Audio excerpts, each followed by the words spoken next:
और एक डॉक्टर मुजाहिद गिलानी हैं, उनके नेफ्यू।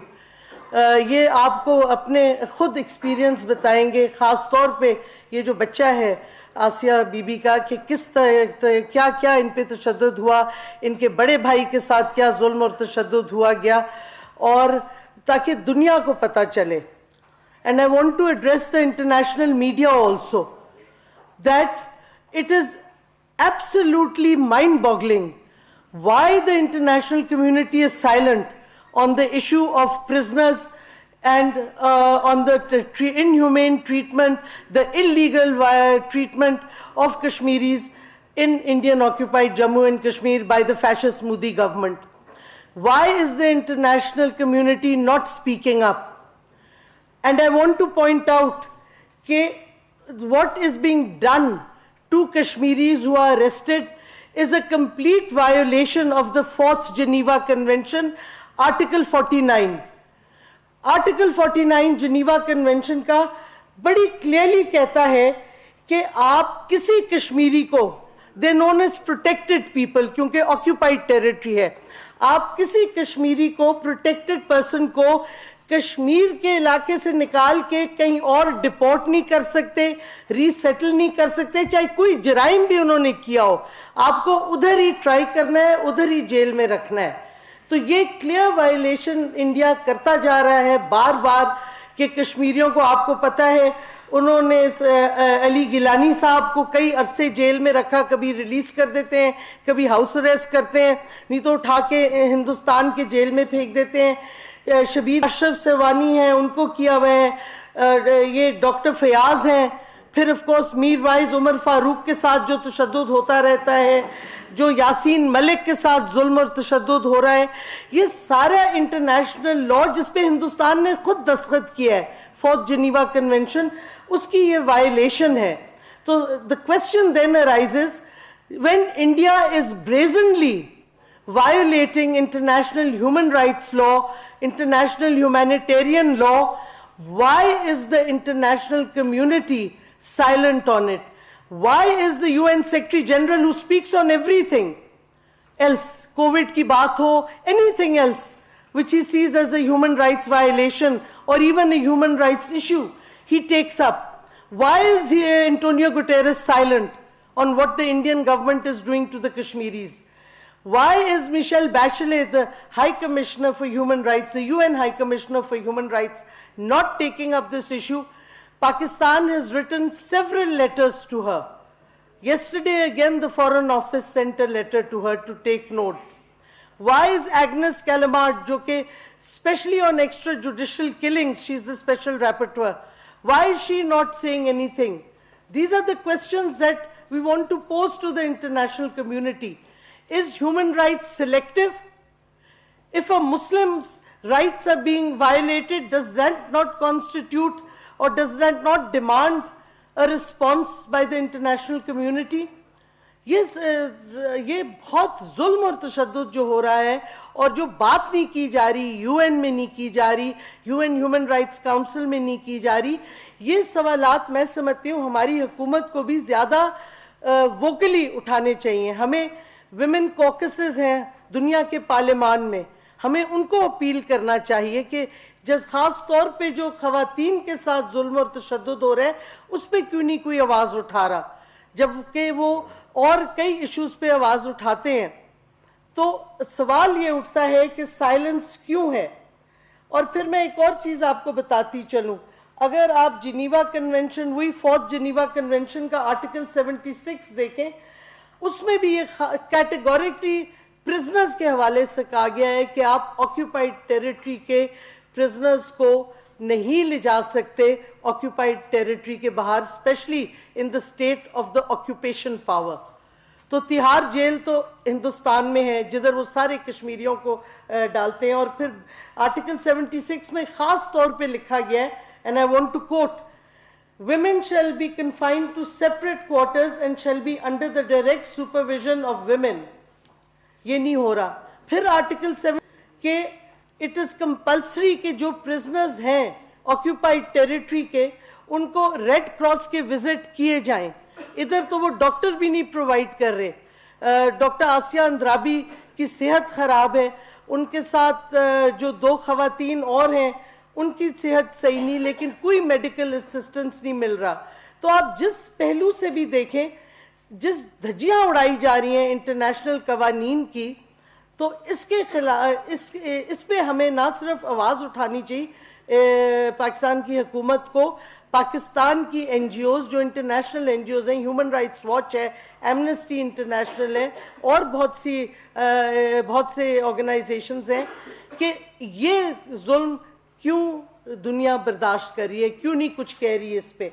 और अगर आप IC इंटरनेशनल क्रिमिनल कोर्ट का आर्टिकल 83 देखें, उस पे ये वॉर क्राइम है कि अगर आप आर्टिकल उसका 83 में आपको रेफरेंस दे दूं 2(8), उस पे है कि अगर आप द ट्रांसफर डायरेक्टली और indirectly by the occupying power of parts of its own civilian population into the territory it occupies, और the deportation of transfer of all or parts of the population of the occupied territory within outside this territory। यानी कि ये जो हिंदुस्तान लोगों को बाहर से Indian citizens को ऑक्यूपाइड कश्मीर में ला रहा है, ये भी वॉर क्राइम है।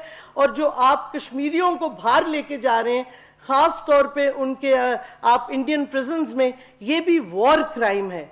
और अगर आप इसको पढ़ें, आर्टिकल 143 फोर्थ जिनीवा कन्वेंशन, जिस पाकिस्तान और हिंदुस्तान दोनों ने अपने दस्तखत किए हैं, तो वॉर क्राइम्स का केस भी पूरी तरह बनता है।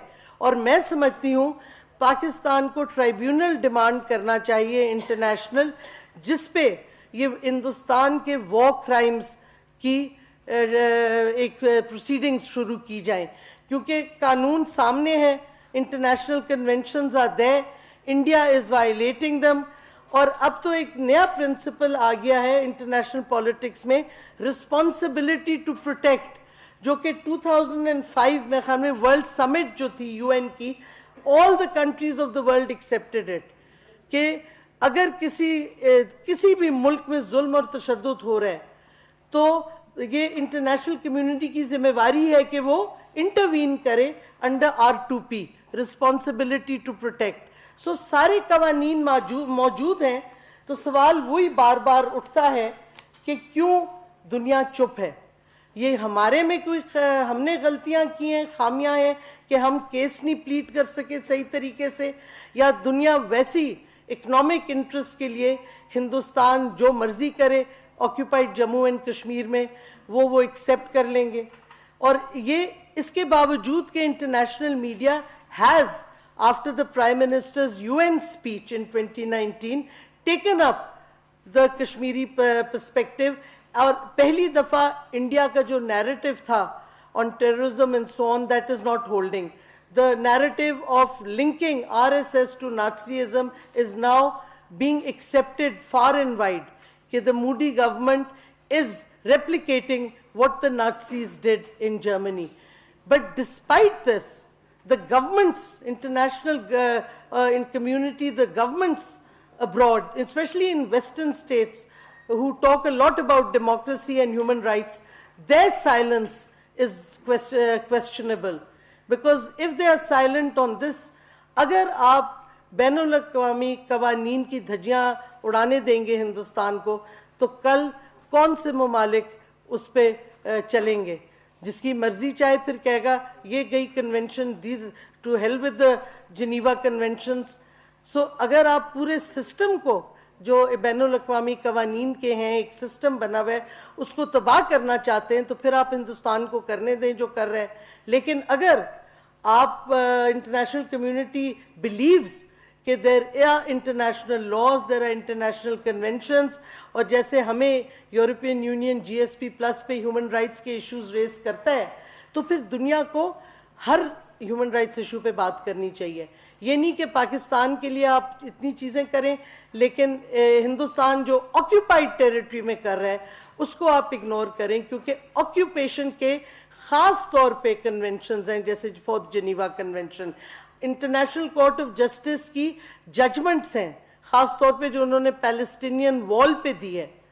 So the judgments of the international community are there, specially the ICJ, the international media has been talking about what is happening. we now demand that the international community, especially the UN and human rights organizations, raise the issue of Dr. Asia Andrabi before the sentencing, because the sentencing, if it comes, is, in my view, and if you look at international law, according to international law, it is nothing less than judicial murder. इस पे कोई दो point of view नहीं है. अगर आप fourth Geneva convention पढ़ें, जो हिंदुस्तान डॉक्टर आसिया अंद्राबी के साथ करने को जा रहा है वो जुडिशल मर्डर है, तो क्या दुनिया इसको एक्सेप्ट कर लेगी और चुप करके बैठी रहेगी? ये सवाल से मैं आपके पास आज छोड़ना चाहती हूँ. और अब मैं फ्लोर दूंगी आसिया अंद्राबी साहब के साहिबा के बेटे को कि वो बताएं उनका पर्सनल एक्सपीरियंस क्या रहा है. I want to thank everyone who's come here today. So, as Ma'am Shri Mazari rightly gave an overview of the case. So, I was born in the year 1999, and 7 years before my birth, my father spent 7 years before my birth in prison. And it was in 1992 for the first time that my father, along with my elder brother, who was an infant at that time, and my mother, they were detained on the Srinagar airport. Now, my brother at that time was 6 or 7 months old, and he became Kashmir's youngest political prisoner, if you want to call it. But little did he know that one day he would be the son of Kashmir's longest serving political prisoner as well, because as ma'am said, my father has been behind bars for more than 26 years now, more than 27 years. So in 1999, within 2 months of my birth, after 2 months, my father was detained. I don't have any memories of it, naturally, and ever since that day he has been behind bars. And the only time I have seen him has been in the guise of a prisoner. The only time I have spoken to him has been in prison. The only time I have ever felt his touch has been in prison. And after father's detention, it was mother basically who looked after us, who raised us. And we grew up in hideouts because father was involved in resistance movement, and then my mother Asia Andrabi, along with her other associates, she was involved in the resistance movement. So we had to grow up in hideouts. And for the first few years of my life, my mother's real name was kept from me. I didn't know who she was because of the fear and because of the insecurity that was attached to her name, because she feared that if I were to tell someone that my mother is Asia Andrabi, it would lead to her arrest. And that is something that used to happen. The Indian police used to come visit our schools, and they used to interrogate my brother about the whereabouts of mother. This was after father was detained. And once she was there for us, she became everything for us. She was the one who cooked for us, cleaned for us. She was the one who tried to fulfill the void that my father had left in our lives. But then it was in 2006 that I witnessed my mother's detention as well. And that was basically the first time in my life I felt pretty much like a half orphan. And I was not an orphan, both my parents were alive, but the Indian state made me feel like an orphan despite the fact that both my parents were alive. And I remember asking my mother, I used to ask her, why exactly is our father in prison? I was 6 or 7 at that time. At that time, you don't understand how occupation works. At that time, you don't understand why the Indian state is in Kashmir. And she used to tell me that my father is in jail because he did not do his homework. Because that was the only thing that could make sense to me as a child. And I thought, okay, that is why my father is in prison, क्योंकि उन्होंने homework नहीं किया. And there was this one time when I was missing my father and I deliberately skipped my homework, thinking this was the only way I could be with him. But that did not happen. And that is when I realized that it's not about homework, it's about something else. And then mother was detained as well, and ever since 2016, she has been in and out of prison. And she has spent 12 years of her life in prison. And mahine mein, once in a month, I get to talk to her for 5 or 10 minutes. And even in those 5 or 10 minutes, the policewoman stands beside my mother, constantly reminding her of the fact that her time is running out. And it's in these moments that we feel how occupation kind of interferes in the most intimate and personal spheres of your life. I mean, why do these foreign or these alien forces think, or why do they feel entitled to deciding how long can a son speak to his own mother? And even when we used to go to prison to see my father, even the duration of hugs was regulated. After a certain point of time, you were told to separate. So I speak to my mother once in a month, and she is 60 now, and I am 20, and we have barely spent some years together. And now that she is 60 and she is ill and she is in prison, it feels like the final stage of her life is already here, and I haven't yet spent any part of my life with her at our home. So this is something that, and this is not just my story, what I am telling you is something that many other children in Kashmir go through as well. It's not just my story, people have had it worse, but I have this privilege of talking to you, I have this privilege of telling you how life is for us under occupation. So my mother always used to tell me that, I used to ask her why our life is not normal, because it never felt normal. And she used to tell me that our life is normal, and I could never make sense of it. कि अबू नहीं है घर पे, अम्मा भी नहीं है घर पे, तो ये कैसी life normal है. But then as you grow up, you realize that when you talk about life under occupation, if you live happily, being under occupation, it's abnormal. If you're indifferent to the oppression around you, it's abnormal. So our people, they are fighting for their right to self-determination, and in this pursuit of self-determination, some of them end up in prisons, some of them end up in graveyards. But it's very human, because life under occupation is not normal. It's not normal that the only time I can speak to my mother is once in a month, and उस time पर भी वो जो 10 minute है, उस time भी police वाली साथ खड़ी होती है, बताती है आप क्या बात कर सकते हैं, क्या बात नहीं कर सकते अपनी माँ से. So it's all humiliating, and this is something that people here need to understand, that when you talk about occupation, yes, geopolitics is a part of it, yes, international law is a part of it, but there is this personal and emotional cost to it that so many children in Kashmir have to face. Thank you. अब मैं request करूंगी doctor मुजाहिद गिलानी को. ये नेफ्यू हैं आसिया अंद्राबी के, and he is actually, Andrabi family has a big presence in Pakistan since 1947. So it's not that they've just, some of the members have come now, but they do have links to Pakistan from 1947 onwards. Thank you.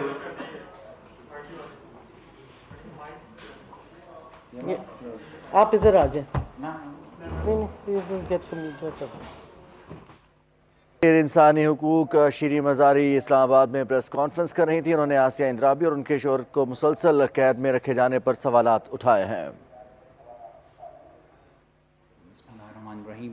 Thank you, Madam Dr. Shiri Mazari.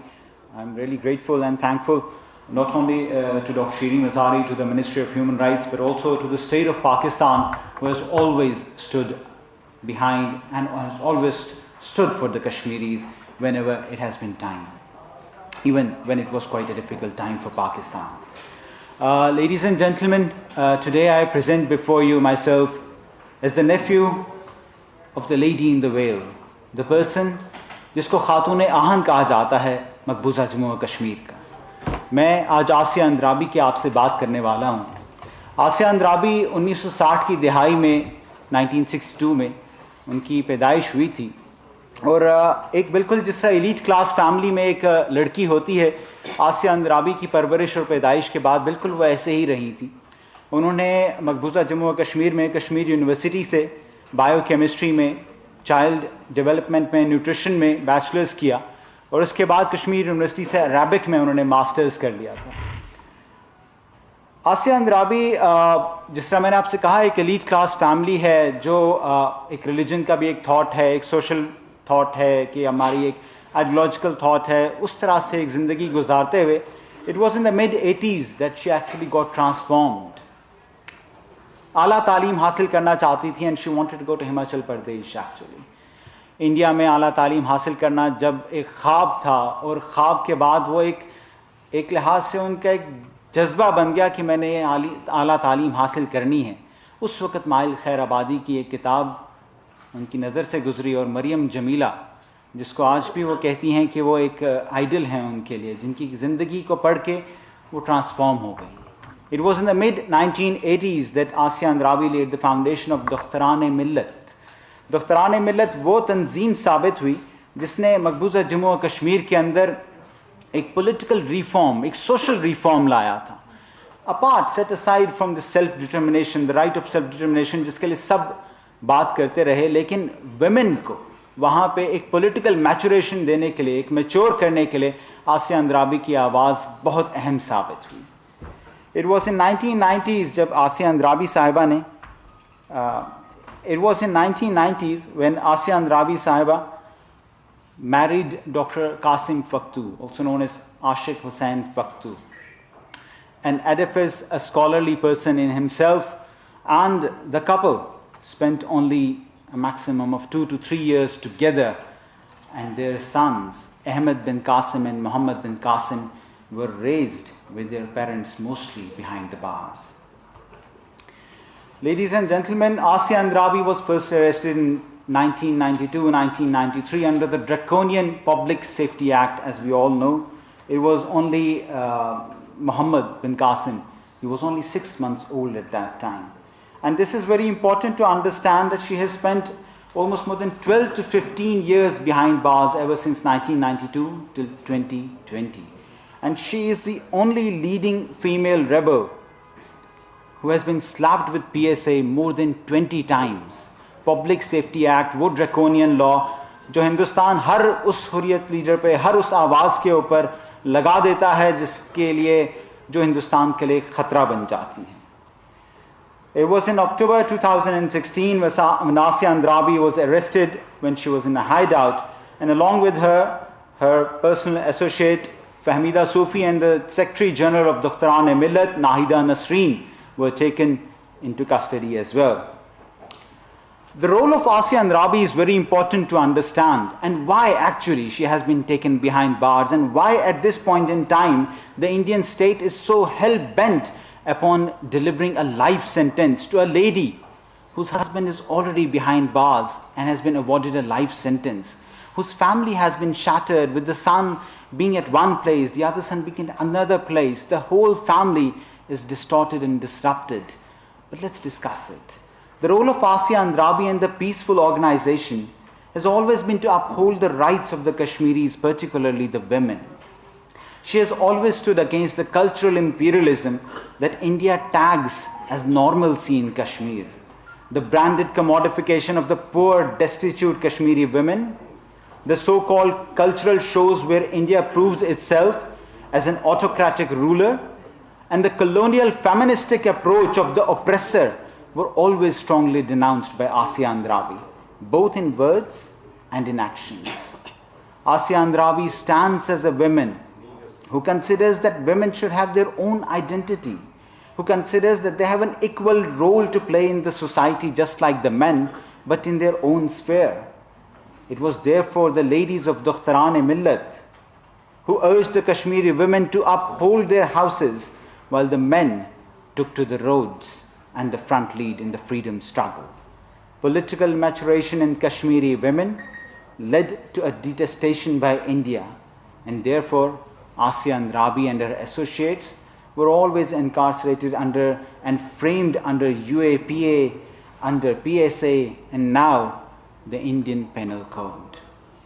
Ladies and gentlemen, Asya Andrabi को 2016 में Srinagar jail में, central jail में मुक़य्यद रखा गया था, लेकिन 2018 जुलाई का वो महीना है जब, बिल्कुल जिस तरह डॉक्टर शीरी मज़ारी साहिबा ने कहा है, उनको मैं कहता हूँ अगवा करके नाहिदा नसरीन और फहमीदा सूफ़ी को भी लेकर न्यू दिल्ली तिहाड़ जेल की तरफ मुंतकिल कर दिया गया. It was basically under this FIR number RC 17/2018 NIA DLI, under the sections 120B, 121, 121A, 124A, 153A, 153B, and 505 of the Indian Penal Code, and section 18, 20, 38, and 39 of the UAPA, the Unlawful Prevention Act. These sanctions deal with the criminal conspiracy the punishment for which is life imprisonment. Waging war, the punishment for which is death or being a lifer. Conspiracy to wage war, a punishment of 10 years. Sedition, life imprisonment. Promoting enmity, 3 to 5 years. Prejudice to national integration, to the Indian national integration, life imprisonment. Statements inciting the public, conspiring, attempting a terror act, 5 years or life imprisonment. Being a member of terrorist gang, which definitely is not, running a very peaceful political movement of Doctor-e-Millat, life imprisonment. And offences as a member of terrorist gang, 10 years, and supporting terrorist activities, 10 years. Ladies and gentlemen, it was on the 21st of December that the NIA ordered that they will be giving a verdict on either 14th or the 18th of January, and that has made this matter very important. Asiya Andrabi साहिबा जो कि एक 60 साल से ज़ायद उम्र की खातून हैं, आसिया अंद्राबी साहिबा जो कि बीमार भी हैं, इस तमाम चीज़ को देखते हुए साथ साथ नाहिदा नसरीन और फहमीदा सूफ़ी जो कि एक यंग एज के अंदर होते हुए भी लम्बागो, it's basically a chronic back एक, उनको वो प्रॉब्लम है. आसिया अंद्राबी साहिबा is a patient of asthma. She is a patient of arthralgias and she has been on medications for the past 6 to 8 years, and every winter she requires oxygen supplementation. But what happens in Tihar jail this time? Ladies and gentlemen, this is also to understand that back in 2008 she was taken into Amphala jail, Jammu, जहाँ पे 2 साल के लिए in a temple-like prison she was tortured by smoke inhalation. Continuous smoke inhalation has led to possible ILD, that is interstitial lung disease, and we suspect कि शायद lung